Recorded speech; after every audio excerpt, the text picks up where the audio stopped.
Welcome back to my YouTube channel, everybody. For this week's video, I would like to present another track planning commission. Now, this plan is much smaller than most of what I have worked on in the past. It's an HO scale and it's only 10'1" by 11'6". But unlike last week's N scale layout, although it is small, it is a lot more complex. The customer wanted me to squeeze in as much as I possibly could.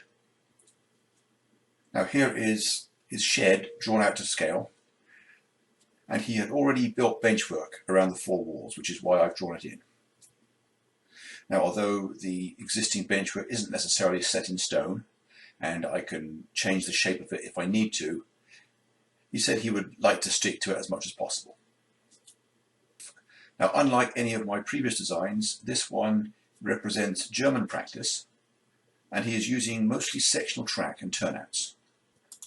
In fact, all the turnouts that I have available to me are the very short snap track turnouts, as they call them, where the curve runs all the way through the frog.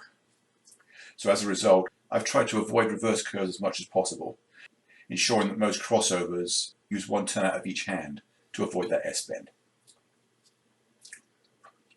Now, this was the first rough drawing that I presented. It shows a staging yard over one side of the room on the widest benchwork, with a narrow town area in front of it, and planned for a much larger station over the other side. And I showed how part of the section across the door could be modified into a swing gate to allow for upright access. Originally, he said he didn't want to do that. He was just going to crawl under the existing benchwork. But then shortly after that, he changed his mind and decided he didn't like the idea of crawling, that he did want to be able to walk in upright. So the swing gate stayed, at least for a while. We changed it in later versions, but I will get to that later.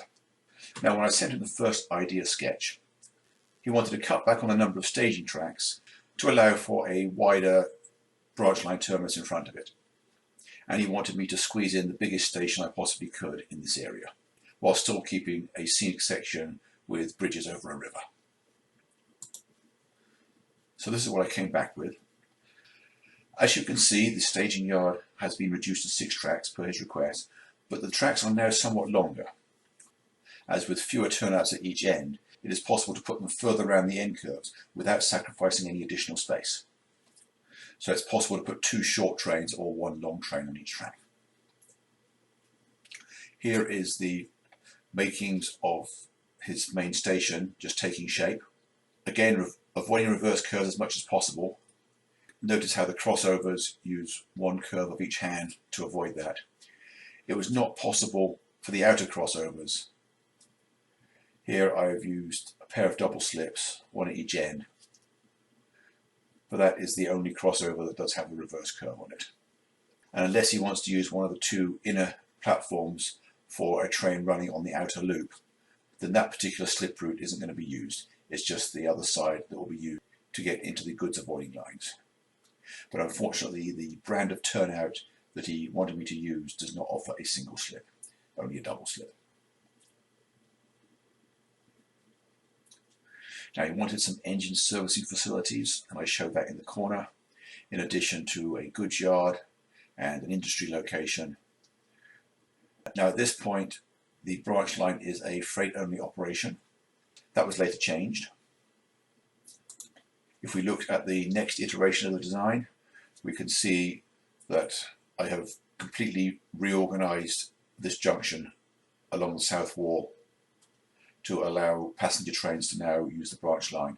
And I've also included an interior bay platform for the branch train, because the 2 platforms on the inner circuit are a lot longer than those on the outer one, and the bay platform does take away length of one of the 2, but we still have 1 really long platform and 1 somewhat shorter.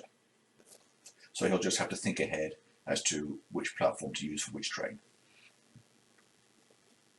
I moved the goods yard round to the other side, because at this point we decided that instead of having a swing gate, he's going to mount this section of benchwork on wheels so that he can just roll it out to walk through. That way we can have the scenery full width. So we've moved the river scene to this shorter section of main line freeing up this whole big area along the opposite wall for development. And also, I didn't mention earlier, but he has a diorama of a castle that he built. This white rectangle here shows the size of the diorama, which I'm proposing he just mounts it into a removable section of scenery on the hill over the corner.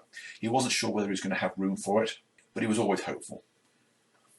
And also, he decided he wanted a canal wharf scene at the branch terminus. I've started showing the industries on this one. He has a grain elevator already built up, which is about this size. Not quite sure what industry we're going to put here, but he knows he wants a few. Room for another industry here. And he wants a lumber yard somewhere. I've shown it as a kickback off this rear track, although in later plans I swapped it to the other end of the station. Now these two white rectangles are labelled small station and large station. Those are the sizes of structures that he already has built up for his two station buildings. And although he liked this plan for the most part, he pointed out at this time that one side of this large station is designed for road access. It's not intended to be placed on an island platform. So we had to fix that. And moving it to an area behind the station would have meant reducing the scope of it because of the width that it would taken up. So I suggested modifying it slightly and putting it on a bridge over the tracks. Here it is shown in two locations, one perpendicular to the tracks, straight across the middle, and another one on the angle. Now, although it would fit in either location, I recommended the angled one for a variety of reasons.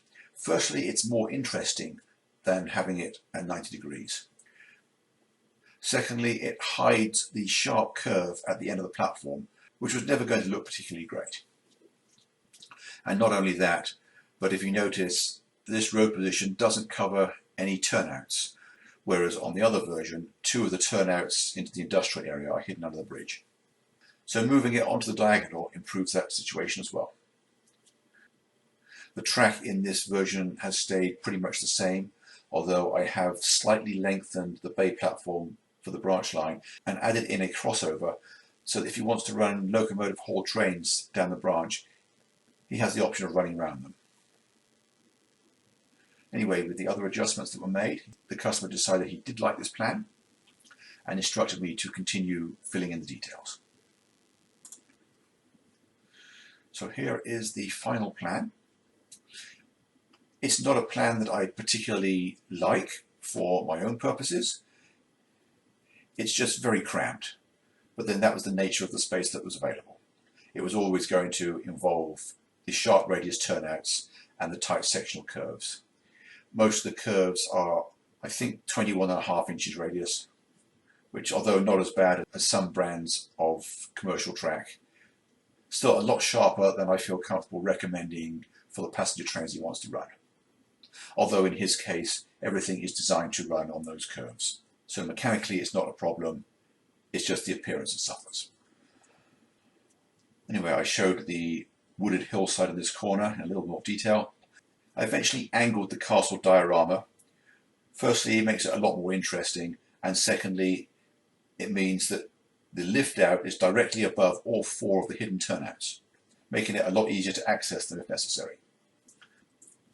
I haven't filled in a lot of the details around the goods yard and the industrial areas, because he's going to want to add his own structures and details to flesh out these areas to suit his own taste. We can see that I have recommended a retaining wall around the back of the station. In fact, it runs about halfway around the room, putting the city a few inches above track level. Not only does that add much needed elevation on this otherwise fairly flat layout, but it helps to justify the roads and structures over the track, and adds a lot more interest as well.